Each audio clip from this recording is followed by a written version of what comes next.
No, you know what? We're not going to put extra pressure on Eric to, to be exactly what he was at the end of last year. It's unrealistic right now. We just let him come back and get his game back at the pace that it needs to come back at. And he hasn't had a camp. He hasn't had a lot of team practices at all either. But even if Eric was 80 or 85%, it's still above everybody else. So we'll be happy with that. Yeah, I was talking. Well, thinking of playing with you guys a little bit and going 13-5, but no. Dion, just a little issue with Dion. Didn't get on, but he's fine. He's playing tonight, no problem. So we're going 12-6. Burrow was out for a few days, and then we'll see if he's able to play in the next game. He's still listed as day-to-day then? Yeah.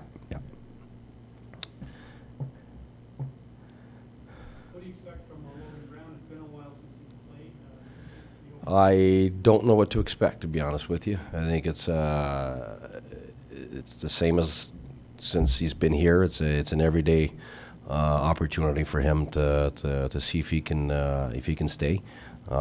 He's shown some good stuff, and he's shown also that he's a young guy that needs to learn some things. And having the last week.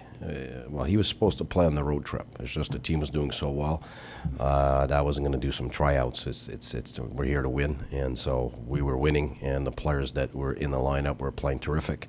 So I didn't want somebody to pay for him just getting a tryout. Basically, I think it's always about deserving, and everybody in the lineup was deserving to stay in it. So now there's an opportunity for him to step in and do his thing. He's a good kid. He's a kid with tremendous talent and vision and high-end NHL IQ. We know that, and now it's just a question: can he keep up with the pace, and how good he's going to be with the pro details of the game. So it's a great opportunity for him today. Now, it seems like a guy like that would be ticketed to be sent back or sent down. Does he almost have to exceed expectations to defy those odds? No, not at all. He just got to be. He just got to play solid. That's it. It's just we're not asking him to be Superman. We're asking him to bring his strengths and be good at the professional details, which are managing the puck, managing the game, limiting turnovers, being able to win battles, being in the right places defensively. And his strengths is all about having the puck and puck protection. We'll see if we're able to put him on the power play. That's also something that he's good at, and so we'll try to put him in situations he can handle. We're at home, so that's good for us. We can decide who he plays against and with. So it gives me a bit more freedom to put him in situations he's going to be more able to handle. What's your assessment of the Devils as you scouted them first night? You know what? I expected this year they would be good, personally. One reason is I coach each year. I've seen him in junior. I've seen him on my team in Bern. And I knew right away he'd come in and he'd be like all these top-end first-pick overalls. He's got such a high IQ. The 3 games he played for me, he didn't make one single mistake in 3 games with men, and he was 16 years old. So I knew right away he'd come in and he'd be good. I think he's one of the most intelligent players I've seen, and he's very deceiving because you don't seem to see him sometimes, and all of a sudden, whoop, he's got 3 points. He's plus 2 in the game, and he just controls the game with his mind. And he's a brilliant hockey player. He's a great kid too, really nice person. So I knew him coming in would probably change part of their team, and the fact that they made some trades and got Johansson, really brings them high-end quality depth in their top 2 lines. So what they've done, they brought in a lot of speed, and that usually transforms your team. And I thought, looking at even guys on third lines and fourth lines, they got guys there that skate and that work, and they got great goaltending. So it's if you put that together, I expected them to be good. So I'm not surprised, to be honest with you. And plus, I think the shellacking that we got in PEI, even though it wasn't our team there, it was still impressive on their part, and you could see their speed and their smarts.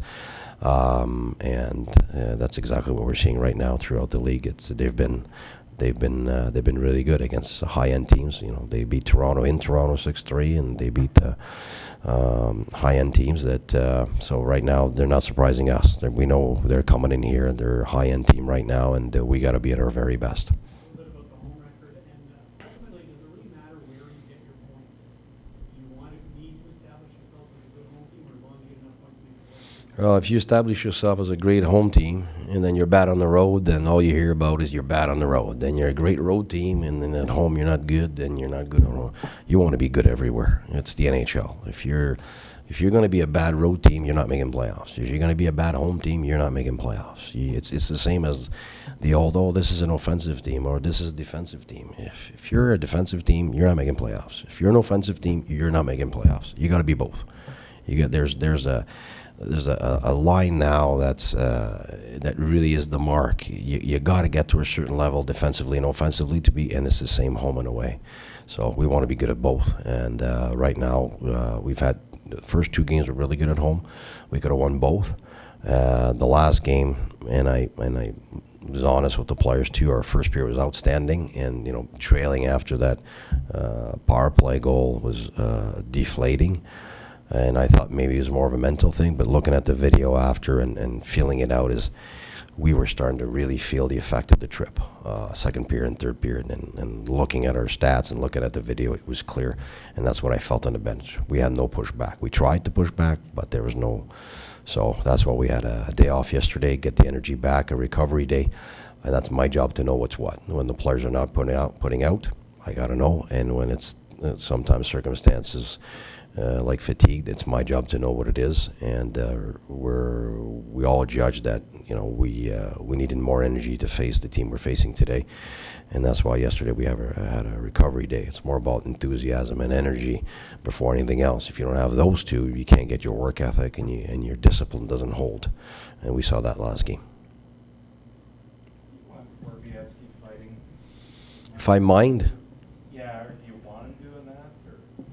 I never asked players to fight. I mean, that's the old days where, when I started coaching, it was very different back then, whether it was junior and the NHL. I think today the game has changed, one. And two, it's guys know what their roles are, and they know what they want to do, and they know what kind of role that they would like to have on the team. And people are asking, why isn't Shabbat replacing Boro? Well, it's because if Shabbat comes in, he's not replacing Boro. That's not. If a running back doesn't come in and replace a quarterback. It's you gotta look at the pieces you have, and if somebody replaces somebody, he replaces somebody in his style or somebody that we're lacking. So Boro doesn't play, then people will say, oh, we're lacking toughness. And all of a sudden you want to replace a skilled guy with a tough guy. So it's kind of this runaround thing. So Boro for me brings toughness and brings hits and toughness. Sometimes he's dropped the gloves, and that's his way of getting involved and trying to change things during the game when it happens, or defending somebody. If somebody jumps on Erik Karlsson, are we going to ask Shabbat to go in there? Just jump in there, defend Erik Karlsson? No, and that's where Boro has taken upon himself to be one of those guys that's there for his buddies and make sure that the game doesn't get out of hand. Just like in Edmonton, you got Lucic, who's I think sets fear pretty much everywhere he goes, and you got Borowicki on the road that goes toe to toe. And after that, the rest of the game, our guys look bigger and tougher, and we play great. So I'm not asking anybody to fight, but he feels that at some moments it has an impact on our game, and that's his decision.